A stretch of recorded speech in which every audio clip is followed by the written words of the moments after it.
Okay, so let's dive into one of the most influential and honestly, one of the most mysterious books ever written, the Tao Te Ching. It's a tiny book, really, only about 5,000 characters, but its impact on the world, absolutely massive. How massive are we talking? Well, get this. This single, ancient text has been translated into Western languages more than 250 times. I mean, for a book this short and this old, that number is just staggering. What is it about these few pages that has people so captivated for so long? Right from the very first line, the book throws a puzzle at you. It basically says, hey, that central concept I'm about to talk about, the Tao, the second you try to explain it or name it, you've already missed the point. This immediately sets the stage for a text that's, well, it's going to be profound, and it's going to be a bit of a mind bender. What we're really looking at here is a 2,500-year-old bestseller. So let's peel back the layers of this ancient text. We're going to try to understand what it is, where it came from, and why on earth it has fascinated thinkers, artists, and just curious people for centuries. But before we get lost in the ideas, let's just ground ourselves in a little history. This isn't just some abstract philosophy floating around in the ether. It's a real physical thing. What you're looking at is an actual manuscript of the Tao Te Ching, written on silk, found in a tomb that was sealed way back in 168 BCE. It's a tangible link to a world that is incredibly far from our own. And that brings us to our first huge mystery, the author. The book is traditionally credited to this figure named Laozi, but here's the twist. Laozi isn't really a name. It just means old master. And that little fact has fueled centuries of debate. This right here is the classic picture you always see of the old master. The legend goes he was a wise archivist who just got fed up with society, so he hops on his water buffalo to ride west, out of China, and a border guard stops him and says, hey, before you disappear forever, can you please write down your wisdom? And that's how we supposedly got the Tao Te Ching. So, was he a real person? That's the million-dollar question, isn't it? Scholars have been arguing about it for literally millennia. The evidence for him actually existing is surprisingly thin. And even the earliest stories about him don't really agree. In fact, the very first historian who tried to write a biography of Laozi, a guy named Sima Qian, couldn't even pin it down. Around 100 BCE, he basically threw up his hands and said, look, it could have been one of these three guys. So, with the author's identity totally shrouded in fog, historians turned to the text itself for clues, only to find another mystery waiting for them. So, yeah, the plot thickens. For a very, very long time, the world was pretty sure it knew what the Tao Te Ching was. But then, a totally stunning archaeological discovery in the 20th century came along and just flipped our whole understanding of the text on its head. This timeline really shows you why that discovery was such a big deal. The oldest bits and pieces we have go back to 300 BCE. The standard version that everyone read for over 1,700 years, that was finished around 240 CE. But look at what was hiding in that gap.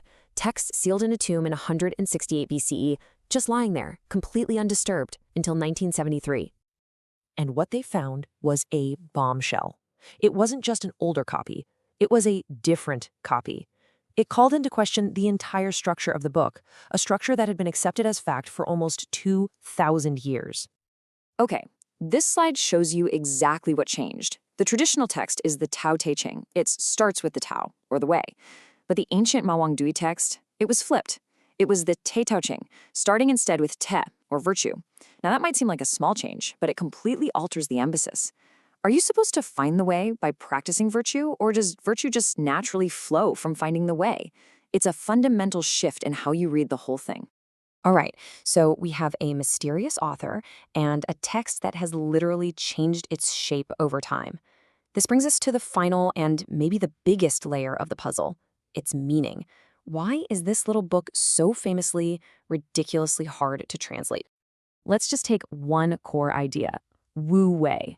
If you translate it literally, it's non-action, which sounds like just sitting around and doing nothing, but that's not it at all. It's more like effortless action. It's like a great athlete in the zone or a musician lost in a song. They're acting with such spontaneity that they're just flowing with the moment instead of fighting it. Now, how do you cram all of that meaning into just one or two words? The challenge is literally baked right into the language itself. Classical Chinese is missing a lot of the grammatical road signs that we just take for granted. There's no tense, so you don't know if something happened yesterday or is going to happen tomorrow. No clear singular or plural. Zero punctuation. The language itself is poetic, it's fluid, and yeah, it's often ambiguous on purpose. Which leads to a really crucial question. What if the ambiguity isn't a flaw? What if it's a feature? If the text is meant to be a puzzle, what does that mean for a translator? You can't just translate it, you have to interpret it. Every single translation out there is the result of a translator making choices that the original text deliberately leaves wide open.